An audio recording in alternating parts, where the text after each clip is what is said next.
Common sense ಇರುವಂಥವ್ರನ್ನ, ಯಾಕಂದ್ರೆ ಬಹಳಷ್ಟು ಅಳೆದು ತೂಗಿ ನೋಡಿ ಇವರನ್ನ ನಾವು ತೆಗೆದುಕೊಂಡಿದ್ದೀವಿ. ಹೋಮ್ ಗಾರ್ಡ್ಸ್ದಲ್ಲಿ ಟ್ರೈನಿಂಗ್ ತಗೊಂಡಂಥವ್ರನ್ನ 4 ಜನರನ್ನ ನಾವು ಅಕ್ಕಪಡೆಗೆ ತಗೊಂಡಿದ್ದೀವಿ. ಜೊತೆಲಿ 2 ಮಹಿಳಾ ಪೊಲೀಸರು ಇರ್ತಾರೆ, ಒಬ್ರು ಕಾನ್ಸ್ಟೇಬಲ್ ಆಸ್ ಅ ಡ್ರೈವರ್ ಅಂತ ಇರ್ತಾರೆ.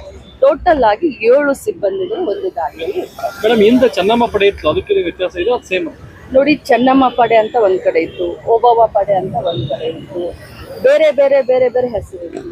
ಅವರ ಕೆಲಸ ಮಾಡುವಂತ ನೇಚರ್ ಕೂಡ ಬೇರೆ ಬೇರೆ ಆಗಿತ್ತು. ಈಗ ನಿರ್ದಿಷ್ಟವಾಗಿ ಇವ್ರಿಗೆ ಏನು ಕೆಲಸ ಅನ್ನೋದನ್ನ ನಾವು ಒಂದು ಇದರಲ್ಲಿ ತೆಗೆದುಕೊಂಡು ಬಂದಿದ್ದೇವೆ. ಸಾರ್ವಜನಿಕ ಸ್ಥಳಗಳಲ್ಲಿ ಪೊಲೀಸ್ ಸ್ಟೇಷನ್, ರೈಲ್ವೆ ಸ್ಟೇಷನ್ ಇರಬಹುದು, ಬಸ್ ಸ್ಟಾಪ್ ಇರಬಹುದು, ಕಾಲೇಜ್ ಇರಬಹುದು, ಮಹಿಳಾ ಕಾಲೇಜ್ ಇರ್ಬೋದು, ಮಹಿಳಾ ಹಾಸ್ಟೆಲ್ಗಳಿರ್ಬೋದು, ಎಲ್ಲ ಸ್ಕೂಲ್, ಪ್ರೈಮರಿ ಸ್ಕೂಲ್ ಇರ್ಬೋದು, ಹೈಸ್ಕೂಲ್ಗಳಿರಬಹುದು, ಪ್ರತಿ ಮಾಲ್ಗಳಿರಬಹುದು, ಸಿನಿಮಾ ಥಿಯೇಟರ್ ಹತ್ರ ಇರಬಹುದು.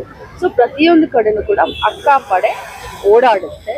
ಜೊತೆಯಲ್ಲಿ ಹೆಲ್ಪ್ ಲೈನ್ ಕೊಟ್ಟಿದ್ದೀವಿ. 181 ಪೊಲೀಸ್ ಇಲಾಖೆಯಿಂದ ಹೆಲ್ಪ್ ಲೈನ್, 1098 ನಮ್ಮ ಇಲಾಖೆಯಿಂದ ಹೆಲ್ಪ್ ಲೈನ್ ಕೊಟ್ಟಿದ್ದೀವಿ. ಯಾರೇ ಫೋನ್ ಮಾಡಿದ್ರು 5 ನಿಮಿಷದ ಒಳಗಡೆ ನಾವು ರೆಸ್ಕ್ಯೂ ಮಾಡುವಂಥ ಕೆಲಸವನ್ನ ನಾವು ಮಾಡ್ತೀವಿ. ಭಾಳಷ್ಟು ಮಾಡರ್ನೈಸ್ಡ್ ಆಗಿ ಟೆಕ್ನಾಲಜಿಯನ್ನು ಯೂಸ್ ಮಾಡ್ತಾ ಇದ್ದೀವಿ. ಇದು ಬರೀ ಮಹಿಳಾ ಮಕ್ಕಳ ಕಲ್ಯಾಣ ಇಲಾಖೆ ಅಷ್ಟೇ ಅಲ್ಲ, ಗೃಹ ಇಲಾಖೆಯ ಸಂಯುಕ್ತ ಆಶ್ರಯದಲ್ಲಿ 2 ಜೊತೆ ಕೂಡಿ ಮಾಡ್ತಾ ಇದ್ದೀವಿ. ಈ ಎಲ್ಲ ಸಿಬ್ಬಂದಿಗಳಿಗೆ ಮಹಿಳಾ ಮಕ್ಕಳ ಕಲ್ಯಾಣ ಇಲಾಖೆ ಪೇಮೆಂಟ್ನ ಮಾಡುತ್ತೆ ಎವ್ರಿ ಮಂತ್. ಜೊತೆಯಲ್ಲಿ ಏನು 2 ಸಿಬ್ಬಂದಿಗಳನ್ನ ಮತ್ತು ಒಬ್ಬ ಡ್ರೈವರ್, ಪೊಲೀಸ್ ಕಮ್ ಡ್ರೈವರ್ನ ಏನು ಕೊಟ್ಟಿರ್ತಾರೆ, ಅದಕ್ಕೆ ಗೃಹ ಇಲಾಖೆ ಪೇಮೆಂಟ್ ಮಾಡುತ್ತೆ. ಬಜೆಟ್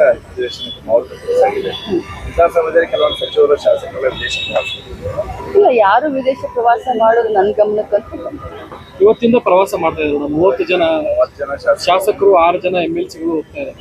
ನನಗದ್ರ ಬಗ್ಗೆ ಒಂದು ಕಿಂಚಿತ್ತೂ ಗೊತ್ತಿಲ್ಲ. ತಾವು ನೋಡ್ತಾ ಇದ್ರಿ ಬೆಳಗ್ಗೆಯಿಂದ ಕೆಲಸ ಟಿವಿ ನೋಡ್ಲಿಕ್ಕೆ ಬಹಳಷ್ಟು ಕಡಿಮೆ ಸಿಕ್ಕಿರುತ್ತೆ. ಏನು ಫೇಸ್ಬುಕ್ ನಲ್ಲಿ, ವಾಟ್ಸಪ್ ನಲ್ಲಿ ಬರುತ್ತೋ ಅಷ್ಟೇ ನೋಡ್ಕೊಂಡು ಹೋಗ್ತಾ ಇರ್ತೀವಿ ಖಾಲಿ ಸಂದರ್ಭದಲ್ಲಿ. ಬಟ್ ಆ ರೀತಿ ಇಲ್ಲ ಅಂತ ನನಗೆ ಅನ್ಸುತ್ತೆ. ರಾಜ್ಯದಲ್ಲಿ ಮುಖ್ಯಮಂತ್ರಿ ಬದಲಾವಣೆ ಚರ್ಚೆ ಏನಾದರೂ ಇದೆಯಾ? ನೋಡಿ, ಏನೇ ಚರ್ಚೆ ಇದ್ರೂ ಕೂಡ ಅದು ದೆಹಲಿ ಮಟ್ಟದ. ರಾಜ್ಯದಲ್ಲಿ ಚರ್ಚೆ ಮಾಡಿದ್ರೆ ಅದು ಅಕ್ಷಮ್ಯ ಅಪರಾಧ ಆಗುತ್ತೆ. ಪಕ್ಷದ ಶಿಸ್ತಿನ ಸಿಪಾಯಿಯಾಗಿ ಏನು ಡೆಲ್ಲಿ ಹೈಕಮಾಂಡ್ ಏನು ಹೇಳ್ತಾರೆ ಆ ರೀತಿ ನಡ್ಕೊಳ್ಳೋದು ನಮ್ಮ ಕರ್ತವ್ಯ. DK ಶಿವಕುಮಾರ್ ಹೇಳಿದ್ದಾರೆ, ಸಮಯ ಹತ್ತಿರ ಬಂದಿದೆ ಅಂತ ಹೇಳಿ ಚಂದ್ರರಾಜ್ ಅವರು ಮೊನ್ನೆ ಹೇಳಿದ್ದಾರೆ. ತಮ್ಮ ಹೇಳೋದಾಗ್ಲಿ, DK ಶಿವಕುಮಾರ್ ಸಾಹೇಬ್ರು ಹೇಳೋದಾಗ್ಲಿ, ಅದೆಲ್ಲ ಅವ್ರಿಗೆ ಬಿಟ್ಟಂತ ವಿಚಾರ ಅಂತ ಹೇಳಿ. ನಿಮ್ಮದೇ ಕ್ಷೇತ್ರದಲ್ಲಿ ಬರ್ತಕ್ಕಂಥ ಶ್ರೀರಾಮ್ ಪಾಲಿಯಲ್ಲಿ ಕಳೆದ 30 ವರ್ಷಗಳಿಂದ ಬೇಸಿಗೆ ಆರಂಭಗೊಂಡೇ ನೀರಿನ ಸಮಸ್ಯೆ ಉದ್ಭವವಾಗುತ್ತೆ. ನಿಮಗೂ ಕೂಡ ಸಾಕಷ್ಟು ದೂರನ ಕೊಟ್ಟಿದ್ರಂತೆ. ಈಗ ಅವರು ಏಪ್ರಿಲ್ ಜಾತ್ರೆ ಇದೆ, ನಾವು ಈಗ ಕರೆಯೋದು ಕಷ್ಟ ಆಗ್ತಿದೆ ನಮಗೆ, ಪ್ರತಿಭಟನೆ. ಬೇಸಿಗೆ ಬಂದ ತಕ್ಷಣ ಪ್ರತಿ ಊರಲ್ಲೂ ಕೂಡ ನೀರಿನ ಸಮಸ್ಯೆ ಆಗುತ್ತೆ, ಅದು ತಮಗೂ ಗೊತ್ತಿದೆ.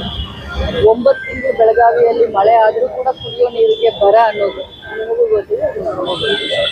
ಆ ರೀತಿ ಎಲ್ಲ ಇದ್ರೂ ಕೂಡ ಅದನ್ನು ಸರಿ ಮಾಡ್ತಾರೆ. ಮೇಡಮ್, ಬಾಗೇವಾಡಿ ಬಸ್ ನಿಲ್ದಾಣ ಒಂದು ಆಗಬೇಕು ಅಂತ ಒಂದು ಬೇಡಿಕೆ ಇತ್ತು ಜನರು. ಜಾಗ ಇಲ್ಲ ಅಂತ ಹೇಳಿ ಒಂದು ಇದಿದೆ. ತಾವೇನು ಇನಿಷಿಯೇಟಿವ್ ತಗೊಂತೀವಿ? ನನಗೂ ಕೂಡ ಬಹಳಷ್ಟು ಆಸೆ ಇದೆ. ಯಾಕಂತಂದ್ರೆ ಅದನ್ನ ಪಟ್ಟಣ ಪಂಚಾಯಿತಿ ಮಾಡಿದೆ. ಬಾಗೇವಾಡಿ ಪಟ್ಟಣ ಪಂಚಾಯಿತಿ ಮಾಡಿದೆ.